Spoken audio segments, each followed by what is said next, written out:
Hormuz में ईरानी ship के कब्जे से जुड़ी बड़ी खबर है। TV9 के पास ईरानी जहाज हमले का एक्सक्लूसिव वीडियो है और वीडियो में ईरानी जहाज पर फायरिंग की आवाज आती है। अमेरिकी जहाज से कई राउंड फायर किया जाता है। ईरानी जहाज टुस्का पर फायरिंग की गई है, जिसका वीडियो ये देखिए सामने जो आप देख रहे हैं। अमेरिका की तरफ से ईरान के जहाज को किया गया target. Motor vessel Tosca, vacate your engine room.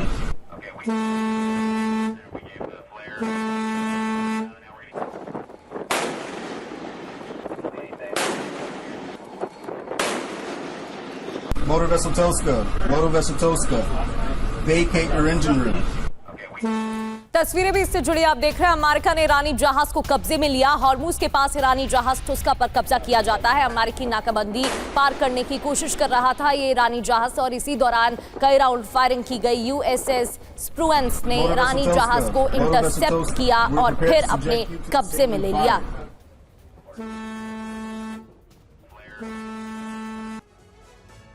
तो देखिए हॉर्मुज में हालात बिगड़ चुके हैं। ईरानी जहाज पर फायरिंग की गई है। ईरान के बंदरगाह बंदर अब्बास की ओर यह जहाज पड़ रहा था।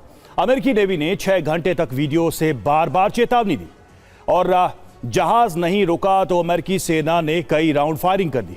USS एस्प्रुएंस के जरिए ईरानी जहाज टुस्का पर धावा बोला गया। फिलहाल 31वीं मरीन यूनिट के कब्जे में ईरानी जहाज टुस्का है और ईरान ने क्या कहा है इस पर यह भी देखिए।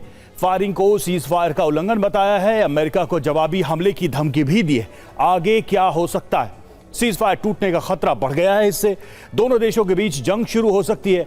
मध्य पूर्व में महायुद्ध फिर से छिड़ सकता है। ये इस वक्त के हालात है। संजय सोई सर, अमेरिका ने एक तरीके से अपना इंटेंट तो कम से कम हॉर्मुज में जता दिया है कि वो एक्शन लेने में कहीं भी हिचकिचाएगा नहीं। ये जो कार्रवाई की गई है, ये आपको क्या लगता है, ये किस इंटेंशन से की गई है? ईरान को मैसेज देने की, या फिर ईरान को एक तरीके से अलर्ट भेज दिया गया है कि वॉर इज कमिंग अगेन? नहीं, बिल्कुल। देखिए रवि, जिस प्रकार से दोनों देशों में तनातनी है, भरोसे की कमी है, लेकिन एक तरह से सीज फायर घोषित हुआ था। ऐसे में मुझे लग रहा है कि ईरान ने एक पॉजिटिव स्टेप उठाया था कि उन्होंने 24 घंटे के लिए स्ट्रेट ऑफ हॉर्मुज खोल दिया था सबके लिए, पर ये अमेरिका की तरफ से नहीं खुला, उन्होंने दोबारा बंद कर दिया। अभी अमेरिका का ये एक्शन फिर मुझे लग रहा है आग में घी वाली बात है कि अगर आज शांति की बात आगे बढ़ा रहे हो तो उसमें फिर ये भरोसा और ख़त्म हो जाता है, क्योंकि कहीं ना कहीं एक पॉजिटिव एक्शन दोनों की तरफ से आते हैं तो शांति की बात आगे बढ़ती है। अमेरिका लगातार धमकी दे जा रहा है कि भैया आपने हमारी बात नहीं मानी तो हम मटिया मेट कर देंगे, बहुत भारी अटैक होंगे।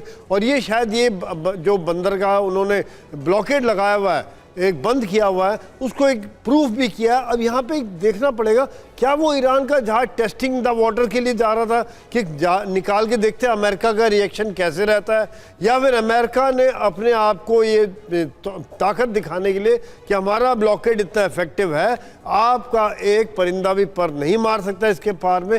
लेकिन इसका असर यह है कि आज भरोसा और ख़त्म हो गया।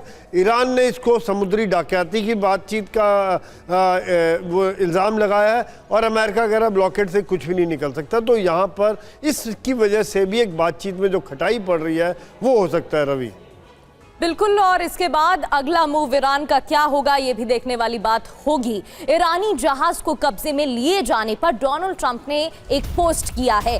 अमेरिकी राष्ट्रपति डोनाल्ड ट्रंप की तरफ से पोस्ट किया गया। कार्गो शिप पर फायरिंग से ईरान भड़का हुआ है। दूसरी ओर IRGC ने बदला लेने की धमकी दी है। युद्धपोत को कब्जे में लेने के बाद ये धमकी दी गई है। ईरानी जहाज पर हमले का बदला लेंगे या IRGC की तरफ से कहा गया हथियार बंद समुद्री डकैती का जवाब दिया जाएगा।